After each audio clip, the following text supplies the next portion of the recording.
ओडिशार घरे घरे परिचित होउछि रज आ रजरे जदि पोड़पिठा खिया जाए ताले मजा तार अलग किछि हो जाए। एमती कहबाकू गले पोड़पिठा बिना रजटा अधूरा भाया लगी थाए। तेणु आज आम बनैबा चाउल जंता पोड़पिठा खाइबाकू बहुत ही बढ़िया लगी थाए। ताको बनैबा बहुत सहज होता है। बहुत छोट छोट टिप्स आपन संगे शेयर करेंगे। दयाकोरी वीडियो टी फुल वाच करेंगे। वीडियो भल लगे लाइक करेंगे, शेयर करेंगे और वीडियो रे जदि नुआ अच्छा ताले सब्सक्राइब करने को जमा भी भूलिबेनी। नमस्कार, आपन को आम यूट्यूब चैनल दृष्टिस किचन ओडिया रे अनेक अनेक स्वागत। जदि चैनल नुआ अच्छा ताले प्लीज सब्सक्राइब करने। तो आउ डेरी न करी आज रेसिपी स्टार्ट करवा। यही चाउल जंता पोड़पिठा बनवाई मुझे नहीं 250 ग्राम अरुआ चाउल। यहाँ घर चाउल अच्छी, आपड़ चाहिए बासुमती चाउल नहले जेकोसी अरुआ चाउल को नहीं पारे। किंतु घर चाउल पिठा बहुत नरम आउ टेस्टी बनी थाए। चाउल को एवं 4 ରୁ 5 घंटा भल भाव भिजाई छाड़ीदबा। कुछ समय भिजाइवा द्वारा चाउल भल भाव बाटी होता है। एपटे देखिपे मु भल भाव भिजेकी या 4 ରୁ 5 थर भल भाव धोईकी नहीं। जेहेतु आमर घर चाउल थिला से मैला टी अधिक बाहरी थाए। या भल भाव वाश कर सारापर ए गोटे ग्राइंडिंग जार या देदेवा बाटियापाई। मुझे 250 ग्राम चाउल गोटे थर बाटिकी नहीं। आपड़ चाहिए जी चाउल नहीं 2 थर करके बाटिकी नहीं आसबे। एबे अल्प टिके पानी देके माने हाफ ग्लास पानी देके या चिकन करके बाटिकी नहीं आसबा, जेमिति जमा भी खदड़िया अंश न रहे। जदि आम चाउल को चिकन करके बाटिने ताहले जंतनटी भल से सीझी न थाए आ पाटी को मध्य भल लगी न थाए। पर एठी नहीं जाबा 250 ग्राम अरुआ चाउल 200 ग्राम पाखापाखि गुड़। एटा बालिया अच्छे आ टिके लुणिया मध्य लागिबो। ता संगे ये नहीं फाड़े नड़िया को एमती मुझे छोट छोट कर काटिकी नहीं जाइए। पोड़पिठाटर मसला प्रस्तुत करवा। एथपाई मुझे गोटे चामच पाखापाखि जुआण को बेसी भाजवा दरकार नहीं, बास हल्का भाजबे जमती हेमदस्तर दौ दौका गुंड हो। सागर ये नहीं 2टा अलैच आ सागर 5 ରୁ 6टा एमती गुजराती को नहीं। एसबू को भल भाव गुंड करके नहीं आसवा। केते क्वांटिटीर पोड़पिठा बनइबे ता अनुसार मसला को प्रस्तुत करने। चलतु नेक्स्ट प्रोसेस के जावा। एबे जो चाउल बंटा आम जंतणी रखी आ संगे गुड़ चाउल बटा जंतणी और गुड़ को भल भाव दे सारापर आ संगे मुझे 4 कप पाखापाखि पानी ताको भल भाव गोले नवा। चाउल जो बाटी थी से 1 कप पानी देती आउ एबे दे 4 कप मान टोटाल 5 कप पानी है। 250 ग्राम चाउल बाटा मुझे 5 कप पानी दे देती।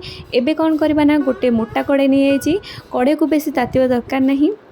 हल्का टिके गरम होला परे ए गोलटी को देदेबा। ता संगे अल्प कटा नड़िया रखी माने अधा से देछि कटा नड़िया। गैस फ्लेम को ये लो टू मीडियम रखी माने तलू जमती न लगे सेमती रखी। ता संगे ये नहीं गुजराती आ मसला छेचा को नहीं आउ एठी नहीं स्वाद अनुसार लुण आ गोटे ये पकई नवा 1 चामच पाखापाखि गोलमरीच गुंड। यहाँ रेडीमेड था से मसला संगे मुझे छेची नी।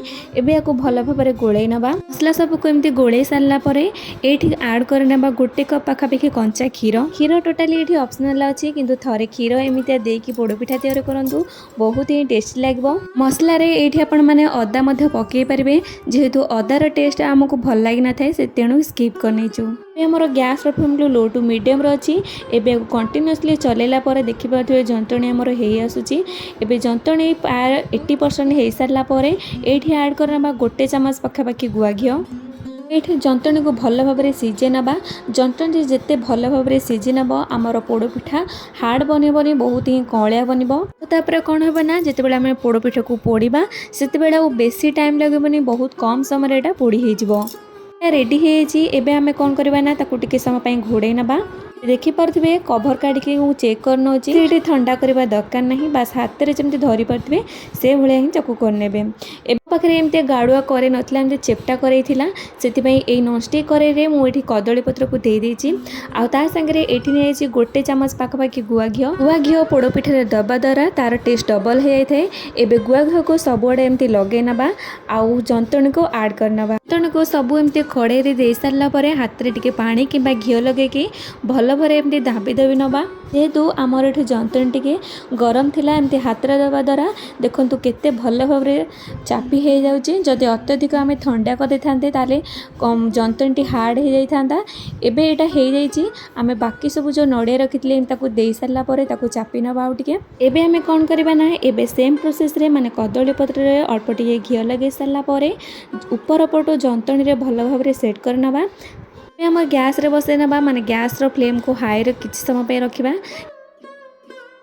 आम पिठाटी को कभर करना पिठा कभर रे टिके होल थिला से होल को कागज किंबा पत्र साहाय्य मुझी नवा या द्वारा पिठाटी आमर भल भाव में कुक हो पर एठी आमे कौन करबा गैस रो फ्लेम को 2-3 मिनिट पई आगो हाई रे रखिबा पर गैस रो फ्लेम को लो टू मीडियम रे रखिबा आ तळु कुक हेबा पई एठी मोर समय लागितला मात्र 15 मिनिट पाखापाखि 15 ରୁ 20 मिनिट कुक हेबा परे एबे आको कौन करबा ना कभर काढ नबा आ टिके ठंडा करके चट्टू साहाय्य रे लेउटै नबा मु एई प्रोसेस रे ही करे। एबे देखि पारथिबे तळु हमर केते भल भाव में कुक हो जाइछि। आमे जेहेतु एटा चुली स्टाइल रे तयारी करछे तेणु गोटे पट साइड पोड़ी गला परे आउ गोटे पट साइड पोड़िया पई ताको 15 मिनिट समय लागितला। लेउटे सरला परे आउ गोटे चमच पाखापाखि मु एठी देछि गुआ घी। एई लेउटेबाटा बिल्कुल भी ऑप्शनल थिला आपण चाहिले एमिते ताको काटी के खाई परिबे। एबे गैस रो फ्लेम को ऑफ कर नबा आ पाखापाखि 2 घंटा को 3 घंटा समय लागिबो ठंडा हेबा पई। ठंडा करिके ताको ही काटी जदि आमे गरम रे ताको काटी न होचे ताले भल भाव में सेप नै न थाए आ काटी मध्ये होई न थाए माने काटू काटू छिड़ी जाय। एबे आपण माने देखि परथुए पोड़ो पिठार कलर एकदम परफेक्ट हेछि जेहेतु पोड़ो पिठा तेणु टिके तो पोड़ी हेबा निहाती दरकार आ एटा एते कळिया हे जाइछि जे सांगे सांगे काटी हे जाउछि। ताले आ डेरी कोन पई थरे एई रजरे एई भଳି पोड़ो पिठा आपण माने तयारी करंतु निजे खाइबा सह निज परिवार को मध्ये खुंतु। आशा करूँ आज भिडियोटी आपण मानक भल लगी वीडियो भल लगे लाइक करने।